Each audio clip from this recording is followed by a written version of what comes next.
Muchas gracias, señor presidente. En primer lugar, me alegro de verles a todos bien, tanto a los diputados que están aquí como al resto de trabajadores de la Cámara. Es un placer pasar por aquí y verles bien, saber que están bien, que no han tenido ningún incidente y que siguen sanos y salvos.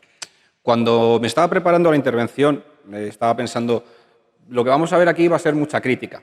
Es lógico, venimos de una pandemia, seguimos en ella, hemos tenido miles de muertos y todos sabemos lo terrible que es eso y lo que significa. Y significa que hay que criticar lo que se ha hecho bien y lo que se ha hecho mal. Pero más allá de la crítica, algo que estamos todos muy acostumbrados aquí, por desgracia yo creo que es lo que mejor sabemos hacer, deberíamos seguramente ser capaces de ser mejores en pactar que en criticar. Una de las cosas que me planteaba es, vamos a intentar darle también, ya no solamente otra idea, sino otro formato y otras necesidades que, por desgracia, vamos a tener en la Comunidad de Madrid en los próximos años. Y cuando me planteaba cómo hacerlo de forma distinta para intentar acaparar todo el espectro de todo lo que ha ocurrido en la Comunidad de Madrid durante esta pandemia, me di cuenta que seguramente ha ocurrido algo que, por desgracia, solemos hacer y que tenemos una especie de déficit. Solemos hablar mucho de nosotros, demasiado. Solemos hablar demasiado de nosotros y de nuestros partidos. Y solemos hablar más bien poco de la gente que está ahí fuera, de los ciudadanos. Y en este caso yo creo que es más importante que nunca que hablemos de ellos. ¿Por qué? Porque en esta pandemia todos hemos vivido la cuarentena, la pandemia, de una forma totalmente distinta a la que han podido vivir el resto de nuestros vecinos. Yo por eso hoy quiero contarle la historia de una amiga, de Claudia. Claudia es médico en un hospital de aquí de la Comunidad de Madrid. Está casada con uno de mis mejores amigos, con Pedro, tienen 2 hijos. Y a lo largo de estas semanas, ya de este mes largo, Claudia nos iba contando en ese chat de amigos que tenemos todos, de fiestas, de navidades, de cumpleaños, un poco lo que le iba ocurriendo en el hospital, lo que iba viviendo y lo que vivía desde el minuto 1. Y recuerdo, cuando ya pasan los días y pones todo en perspectiva, esos momentos en los que ella te decía, esto pinta mal, esto tiene pinta de que va a ser complicado. Al día siguiente decía, está empezando a venir demasiada gente al hospital. Al día siguiente ya era imposible el hospital. Y al día siguiente nos iba contando cómo todos sus compañeros, como ella misma, tenía la necesidad de tener equipos de protección que en ese momento no tenían, material para curar a los enfermos que en ese momento no tenían, respiradores que tampoco tenían. Y tenía que ir viendo cómo día tras día tenía que afrontar esa lucha. Y podíamos ver todos en ese chat cómo había momentos en los que estaba más triste, más contenta, más nerviosa, más concentrada. Y en todos los momentos podías sentir la necesidad que tenía de hacer bien su trabajo y, sobre todo, de responder ante la necesidad que tenían los madrileños de ser curados, de ser cuidados y de ser ayudados. En ese momento te das cuenta de cómo va cambiando la perspectiva dependiendo de lo que vivas. Ella, los días que simplemente estaba cansada o salía de un turno y tenía que dormir, o incluso cuando enfermó, porque enfermó en el hospital, seguramente por no tener los materiales necesarios para protegerse ella misma. Nos lo contaba su marido, y su marido estaba en casa con sus 2 hijos y nos contaba con pesadumbre cómo su mujer estaba enferma y sus hijos no podían ni acercarse a verla. Tenía que esconderlos en su casa. No podían acercarse a su madre. Tenía que explicarles que su madre no podía abrazarles, ni les podía cuidar, ni les podía dar un beso, ni les podía hacer la cena, ni podía hacer absolutamente nada. Todo esto nos hace pensar, uno, que la perspectiva que hemos tenido todos durante esta pandemia es totalmente distinta a la que han podido tener millones de madrileños. Algunos se habrán quedado en su casa, algunos se habrán quedado trabajando, algunos habrán estado solos, acompañados, con hijos, sin hijos, pero todos han tenido una experiencia distinta a la que han tenido los demás. Y en este caso creo que como sociedad es importante que reconozcamos, punto número 1, la labor que ha habido por parte de sanitarios. Y ya no solamente de sanitarios, sino de gente que se ha jugado la vida, a gente que le ha tocado dar un paso al frente y darlo todo, y luchar hasta las últimas consecuencias. Y por desgracia hemos visto cuáles son las últimas consecuencias, que es la muerte. Cuando seamos conscientes de todo eso, podremos dar un paso adelante, avanzar en lo que ha significado la pandemia, lo que significa la pandemia y cómo debemos organizar lo que viene ahora. Por eso yo, además de agradecerle a Claudia todo el trabajo que ha hecho durante estos meses, que sé que jamás se lo podremos agradecer lo suficiente, debemos ser conscientes de que todas esas personas que en algún caso han dado la vida, debemos gratificarlas, reconocerlas, ya no solamente con sus trabajos, sino como sociedad. A ellos les ha tocado estar en primera fila y no ha habido nadie, ni un solo médico, ni un solo repartidor, ni una sola cajera que haya dicho que no lo va a hacer. Han dado el paso enfrente. Y nosotros, como políticos, como sociedad, estamos obligados a reconocer el trabajo que han hecho. Porque si no lo reconocemos, no habremos aprendido absolutamente nada y seguramente eso sea lo más peligroso que podemos hacer en esta pandemia. También, cuando somos capaces de ver todos los cambios que van a ir viniendo por parte de la sociedad, debemos ser conscientes que nos encontramos en un momento único, un momento que solamente suele ocurrir una o dos veces a lo largo de un siglo. En este momento vamos a ver cómo la sociedad cambia sus costumbres de forma muy rápida, en un corto periodo de tiempo, y esas costumbres van a ser radicalmente distintas a las que teníamos, señorías, hace escasos 2 meses, al último pleno que nos vimos y discutimos sobre lo que solíamos discutir. Esa situación hace que debemos ser conscientes de que esa sociedad nueva, que ya existe, que está aquí, porque muchas veces, por desgracia, seguimos pensando lo de volver a la normalidad. La normalidad ya no existe, es otra. No sé si la debemos llamar nueva normalidad, creo que no, porque entonces significa que no es normalidad, es otra cosa. Pero lo que sí debemos ser conscientes es que la forma de vida que teníamos ha desaparecido. Y ahora tendremos que adaptarnos a una totalmente distinta.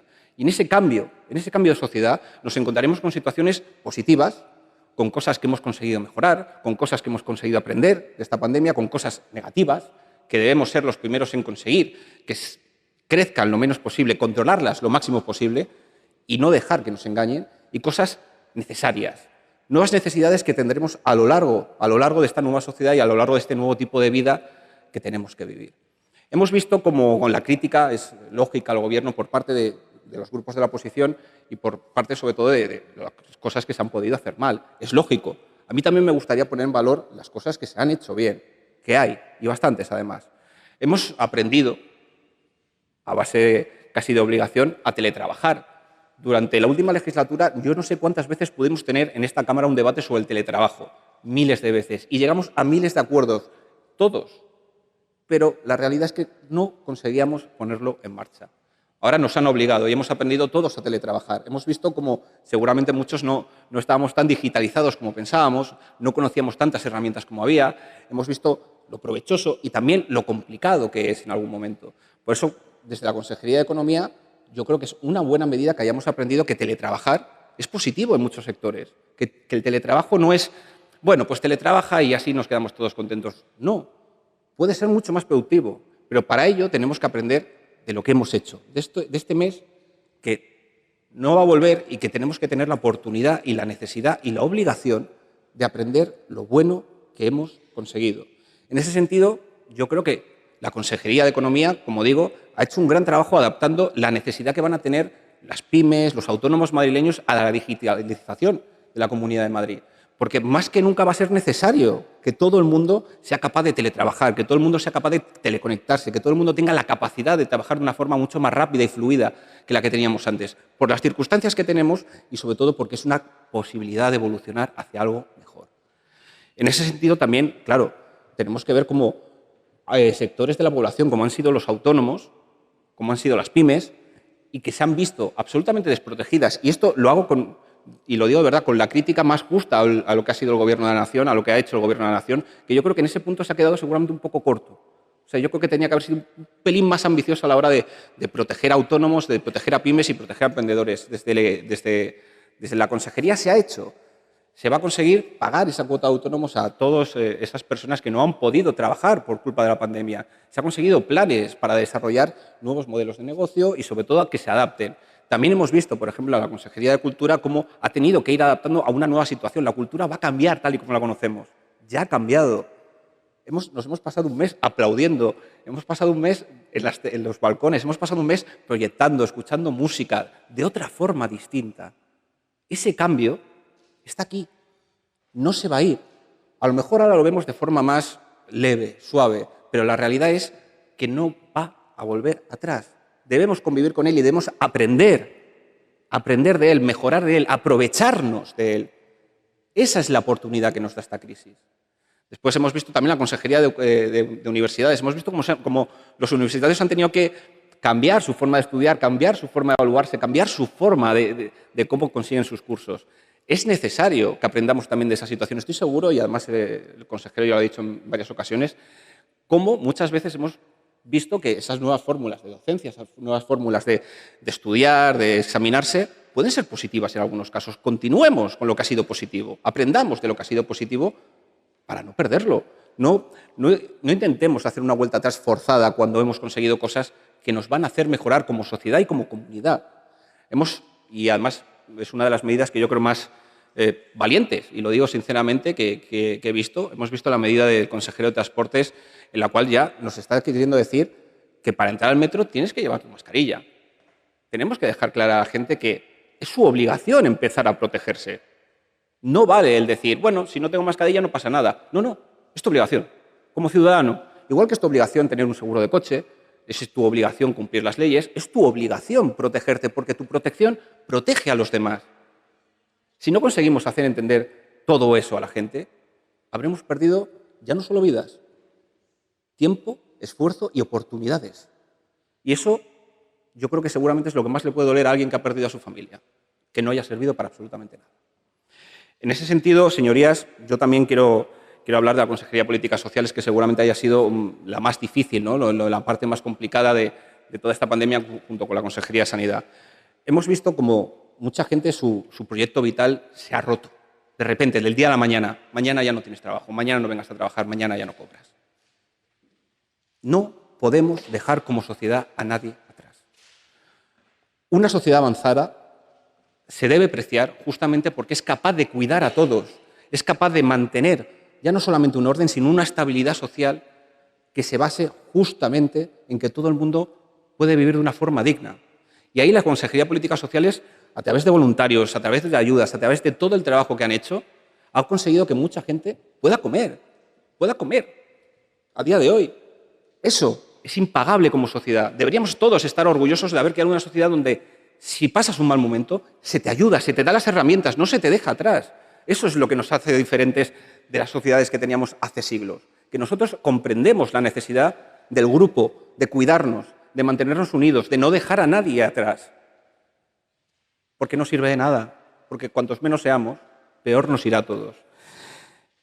Y dentro de todas esas propuestas que hemos visto y que seguiremos viendo, yo creo que también es necesario que hablemos de las cosas negativas. Y en este sentido, señorías, déjenme que les diga que creo que es triste, sinceramente, que en el tiempo que llevamos aquí, todavía quedan 2 portavoces más por intervenir, no hayamos tenido la capacidad que han tenido otros compañeros nuestros de tendernos la mano de forma sincera. De forma sincera de verdad. Porque si el resto de compañeros en otros municipios, en otras autonomías, lo pueden hacer, no entiendo muy bien por qué nosotros no. Somos la comunidad con más muertos. Si eso no nos hace cambiar, yo ya sinceramente no sé qué nos va a hacer cambiar. Y esa es una realidad. Esa es una realidad. Y cuando la gente ahí fuera, la gente como mi amiga Claudia, veía día tras día lo que ocurría, no se preguntaba, es que el Partido Ciudadanos, es que el Partido Popular, es que el PSOE, es que el Gobierno, le daba igual. Ella lo que quería era una mascarilla, quería salvar a su paciente, ella quería volver a casa y abrazar a sus hijos. Señorías, y eso es lo que siguen pidiendo ahí fuera. No piden que nos matemos entre nosotros ni nos digamos trifachito, bolivarianos, comunistas, que tenemos demasiados muertos para no tomárnoslo en serio. Demasiados. Tenemos demasiados muertos para decir, yo con usted no voy a pactar. ¿Cómo que no? Que los muertos no tenían la papeleta de voto en la boca. Nadie. Ni los del PSOE, ni los de Ciudadanos, ni los del PP, ni los de Vox. Nadie. ¿Ustedes creen, sinceramente, que después de llevar, ya no sé cuántas horas llevamos, 6 horas, la gente ahí fuera tiene que estar diciendo qué bien se están llevando, qué productivo está siendo todo? Están hablando del futuro, de las necesidades, de lo que vamos a hacer, de la nueva sociedad que viene. No, estamos hablando de lo mismo de siempre. ¿Para qué? ¿Para qué? Sinceramente, ¿para qué? ¿Qué vamos a cambiar si lo único que hacemos es comportarnos como hacemos siempre? Miren, ha habido errores, claro que sí, en todos los sitios, en ayuntamientos, en gobiernos autonómicos, en el Gobierno nacional, claro que sí, son humanos, pero si partimos todos del hecho que yo al menos considero cierto, que nadie ha tomado una decisión pensando, qué bien, esto seguramente vaya peor para la sociedad o vaya peor para este sector. Nadie, no lo ha hecho nadie. Y quien piense sinceramente que el error lo puede comparar con un acto doloso, con un acto a propósito, está entrando en un terreno no complicado, peligroso, muy peligroso. Porque ya no estamos en los plenos de las PNLs, pues bueno, pues usted hizo en Andalucía, yo hice tal, el otro tal. No. De verdad, que el mundo ha cambiado completamente. Y los errores Los errores hay que decirlos, hay que analizarlos, hay que levantar la mano y aceptarlos. Yo estoy seguro que lo que hemos vivido en las residencias nos ha escandalizado a todos. Todos teníamos un ataque de pánico de ¿pero qué está ocurriendo? ¿Pero qué está ocurriendo? ¿Por qué afecta tanto a esto? Y todos sabemos que habrá cosas que se han hecho mal y además llevábamos ya años, ya llevábamos en la anterior legislatura debatiendo sobre el modelo. Claro, hay que cambiar el modelo. Y justamente con la pandemia que hemos tenido lo hemos visto más claro que nunca. Hace falta otro modelo. Hace falta aprender de lo que hemos visto, de lo que nos hemos equivocado, para conseguir algo mejor. Lo hemos visto en la sanidad y tendremos miles de debates sobre sanidad, miles. Y diremos, hay que reforzar la sanidad. Por supuesto que hay que reforzar la sanidad. Es básico, es imprescindible. Pero seamos conscientes también de que reforzar no significa hacer más grande, significa hacerla mejor.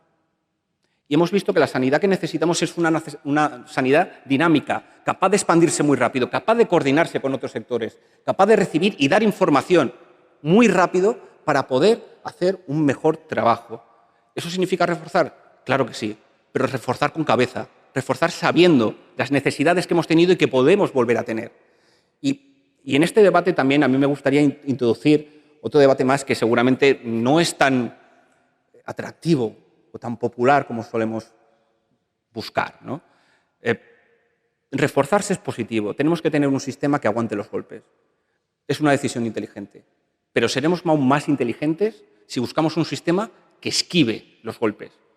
Que esquive. Y, señorías, la única forma de esquivar los golpes que estamos viendo es ciencia. Un tema que parece que como no es atractivo, lo dejamos ahí al lado. Nos acordamos de la ciencia de vez en cuando, poco a poco. Bueno, ha pasado algo, parece interesante. Señorías, la ciencia salva vidas. Es lo único que salva vidas. Lo único. Todos nos hemos dado la vuelta mirando a nuestros investigadores estos días, pensando y preguntando, bueno, seguro que van a encontrar una vacuna, seguro que tal. Ahora, se lo decimos ahora, se lo preguntamos ahora, se lo exigimos ahora. ¿Dónde estábamos cuando esos debates sean necesarios en esta Cámara? Nosotros, como políticos, tenemos una obligación también.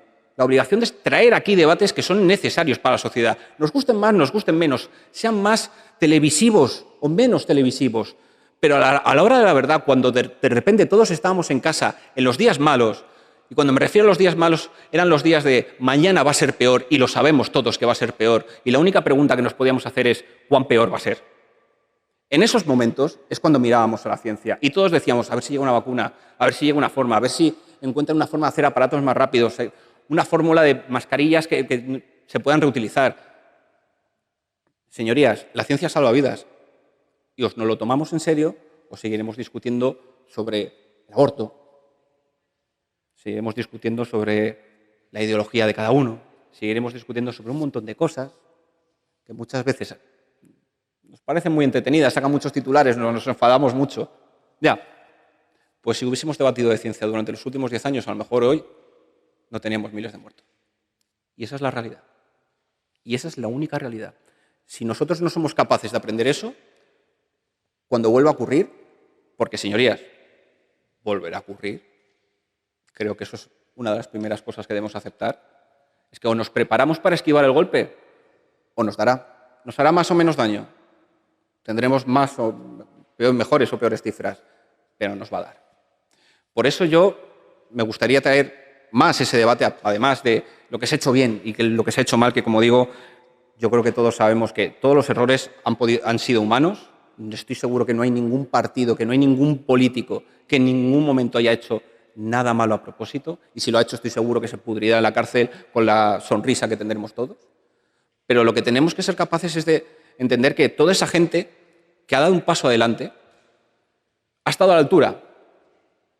Ha estado a la altura en los momentos más complicados del país, seguramente en los momentos más complicados de su vida.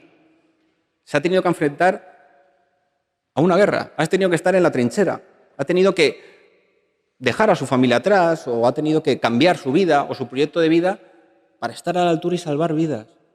Y lo han hecho. Y como sociedad debemos sentirnos increíblemente orgullosos de que en tan corto periodo de tiempo la gente haya entendido lo que tenía que hacer, que se haya quedado en su casa, que haya luchado, que se haya cuidado. Eso como sociedad es un logro increíble. Seguramente hace 100 años no lo hubiésemos conseguido. Y hoy lo hemos conseguido, con dificultades y con seguramente falta de información y entendimiento, pero lo hemos conseguido. Si toda esa gente, señorías, ha estado a la altura, Si toda esa gente no se preguntaba de qué partido eras en un hospital, no te lo preguntaba cuando ibas al supermercado, no te lo preguntaba el policía, si toda esa gente le daba absolutamente igual y lo único que querían era una solución. Si esa gente ha estado a la altura, señorías, no lo vamos a estar nosotros. No vamos a ser capaces de entender que esto es más grande que nuestros partidos, nuestros votos o nuestros intereses. Yo, a día de hoy, y lo digo de verdad, espero que cambie el tono, cambien las propuestas, las críticas sean entendidas como las críticas, con afán de mejorar, y creo que ha habido portavoces que han hecho una muy buena intervención y creo que han tenido el tono que había que tener. Hay que decir las cosas que están mal, no para hacer daño, sino para aprender de ellas. Así el señor Gabilondo también esta semana ha propuesto que lleguemos a un acuerdo de reconstrucción. Yo se lo agradezco profundamente, sabía que usted iba a estar a la altura en todo momento y le agradezco que lo haya hecho sinceramente de corazón y espero que podamos trabajar en ello. Porque, como digo, todas esas personas que han estado ahí fuera, que siguen estando, todas esas personas que han perdido a familiares, a amigos, a vecinos, a compañeros, todos hemos tenido, por desgracia, en Madrid alguien conocido que o ha fallecido o ha estado en el hospital mucho tiempo o a día de hoy seguimos preocupados por él porque es una persona de riesgo y no sabemos lo que le puede ocurrir dentro de unos meses. Si todas esas personas han estado a la altura, señorías, nosotros tenemos la obligación de estar también a la altura. Tenemos la obligación de demostrar que nuestra democracia es suficientemente madura para entender que en momentos excepcionales lo que importan no son nuestros escaños, nuestras actas ni nuestros votos, sino salvar vidas, sino conseguir que la sociedad sea mejor, aprender de nuestros errores para conseguir que en esta oportunidad, porque al igual que decía el señor Morano, ahí yo le doy la razón, crisis es oportunidad, aunque suena a veces demasiado pastel seguramente, pero es una realidad, crisis es oportunidad, la tenemos, aprovechémosla. Tenemos la sociedad que ha sido capaz de medir, de entender, de grabar, de estudiar más datos que ninguna. Tenemos la oportunidad de ser distintos. Tenemos la oportunidad, al igual que han tenido otras sociedades en este tipo de momentos, de elegir dos caminos, aprender y tener una sociedad mejor o enfrascarnos en nuestros problemas de siempre y acabar siendo nada. Yo tengo claro cuál voy a hacer, no solamente hoy, sino todos los días que tenga que hablar. Y mi partido también lo sabe. Lo digo porque seguramente vendrán las réplicas ahora. Y a mí me gustaría que en las réplicas hablásemos mucho de las propuestas que todos tenemos. Todos hemos escuchado propuestas de todos a lo largo de estos meses. Pero creo que la mejor forma de honrar a nuestros muertos, y lo digo sinceramente, es que le dejemos una mejor sociedad a aquellos que los están llorando. Señorías, vuelvo a repetirles, la sociedad madrileña ha estado y está a la altura. Solamente faltamos nosotros. Muchas gracias.